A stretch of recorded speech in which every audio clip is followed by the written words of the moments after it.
And I'm very, very excited about my next guest. It's Superintendent Cheryl Turner of Sugar Creek Charter School, calling us from Charlotte, North Carolina. Ms. Turner, thank you for joining us. I'm really excited about you being able to kind of share what's been going on in the whole charter school world. Well, thank you so much for having me. Yeah, so, many people don't understand. Charter schools are public schools, but they operate privately. Can you kind of explain the difference between charter schools and public schools? Well, charter schools are public schools. They are totally publicly funded, but they have independent boards. So a nonprofit organization, in North Carolina, the way it works is a nonprofit applies for a charter. That's what the contract is called. That's why they're called charters. That applies for a charter to run a public school. So the school is independent of the school districts, but it is a public school open to any child in the state of North Carolina. Okay, that's fantastic. And charter schools throughout the United States are growing. I mean, it is it's a huge expansion of our educational system. What advantages do charter schools offer over public schools? Even though they're public, I get, but how should I differentiate non-charter? Should I say non-charter public schools? Yes, or district schools. Good. District schools, yes, yeah. What sort of advantages do the charter schools offer? Well, one of the things is the ability to be flexible. Because we're not a huge, large organization. But I think the thing that charter schools bring to our community is that it's an alternative, particularly the way district schools are set up in most places. Children are assigned to schools. And if you happen to be assigned to a school that's not a good school, that's a failing school, you have no other choices. Charter schools are an option. They're another choice to give parents for areas where their school just isn't performing at the level that they need. And, one thing I've also noticed is many district schools, it's a all-in-one or one-size-fits-all learning, whereas charter schools might be more neighborhood-focused. And so if you have, children who are Latino or and maybe English as a second language, they have more flexibility, correct, in terms of changing the curriculum? Exactly. Charter schools all are mission-driven, and every school has its own mission, which allows parents then, too, to find the environment that's going to be the best for their child. Right. And you've been a superintendent, for a while. So you with education, it's, kids learn, when kids learn, and I get so frustrated with this because I went to 12 schools and it was, this is how you have to learn. And if you don't get it, there's something wrong with you. But, we're different. And a lot of times our culture kind of molds the way that we, look at information. Absolutely. And there's research that shows there are specific teaching strategies that work better for some children. But when you always teach to the middle, then you aren't necessarily meeting all those needs. That's so true. Now, tell us about the I Am Black campaign. The I Am Black campaign is people saying, I am black, I support charter schools, and I vote. And it's designed to combat some of the misinformation that's out there that somehow charter schools don't serve black children, which is just absolutely not true. 70% of the students who attend charter schools in the United States are students of color. 3.3 million children are in these schools. So the information that somehow that charter schools are designed to be free private schools, so that people can get out of the public schools, that's not the case. The charter schools were designed to provide an opportunity gap for people who did not have opportunity. That's great. That's fantastic. How it's interesting. So I'm in Southern Nevada. Our district school system closed down virtual, but I believe our charter schools are open. How is that working in North Carolina?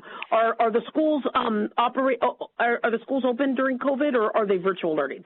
We have a mixture of both. We are not open to all students, so you either have to be hybrid or you're virtual. Our school is totally virtual this year, up to at least until December.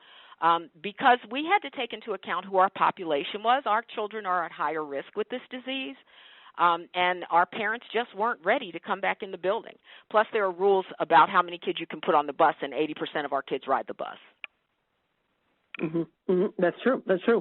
We are speaking to Cheryl Turner, superintendent of Sugar Creek Charter School. You know, you're being a superintendent. I take your word for it over many of the other voices that has been discussing how education should be during this COVID era. How, with the hybrid approach versus virtual versus trying to get the kids back to school, what do you think is the best way to move forward while we're still in this, COVID era, and which might not, resolve? We just spoke about this in the last segment, might not go away anytime soon.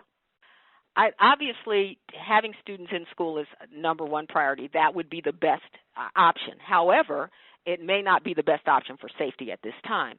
And for our school, the way we looked at it, we can provide a better quality product if we go virtual than we can if we go hybrid, because we don't have the staff to run two schools, which is essentially, in order to do that well, right, you would need to be able to run a school for the children who were in school, and you'd need to be able to run a school for the children who were out at that time.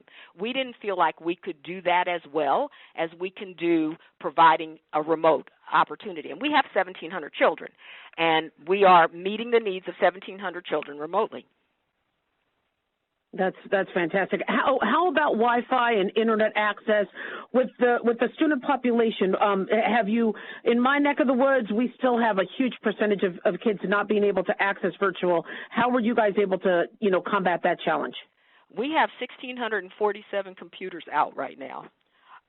We provided devices for all of our students, and we have 155 hotspots out for students who did not have internet capability. But we saw to it that all of our students have the ability to be able to participate remotely. Gosh, man, that's wonderful. That and that costs money. There was some discussion that some school districts, chose virtual because it saved money. But it almost looks like, did you notice that the cost was almost equitable, if not higher, because you had to go so much more tech? It actually was higher for us because we had to put out so much tech, but it was what we needed to do. Our motto at our school is whatever it takes, and it was what we needed to do to make sure that all of our students had access. Amen, amen, whatever it takes. I hear you. We're speaking with Cheryl Turner, Superintendent, Sugar Creek Charter Schools. So, you're very involved in, obviously the Black community and with the I Am Black campaign. What would you like to see, in terms of education and movement in terms of, fixing the disparity or ending the disparity that happens with education across racial lines? Well, first of all, I know for a fact, being a Black woman, having raised 2 Black children, that there is nothing wrong with the children. The opportunity gap is a lie, and it's about what we as educators are doing. It is not about the children. And so what I'd like to see is children to have an opportunity to go to schools where that's what the people who are running the schools and teaching believe, and therefore that's what they expect from the students, because when we do that, we find that our students don't have a gap. There's no reason for them to have a gap. And so I want to see those opportunities as much as possible, and very often in charter schools, that's where that's happening. Oh, that's fantastic. Yeah, and I got a text from one of our listeners. Charter schools do not cost money for the family, correct? Because they're public. Absolutely, they're absolutely free. And we participate in the child nutrition program, so children who qualify for free and reduced lunch also get free and reduced lunch in charters. Oh, that's wonderful. So, in the last 30 seconds, tell people how they could find you and what they could do to help. Well, the best way to help is to go to charterswork.com, and there will be opportunities there to participate. The biggest thing is to let the people who are running for office know that this is an important opportunity in our community. Absolutely. Ms. Turner, thank you so much. I can't wait to have you back, and good luck, okay? Thank you so much. You too.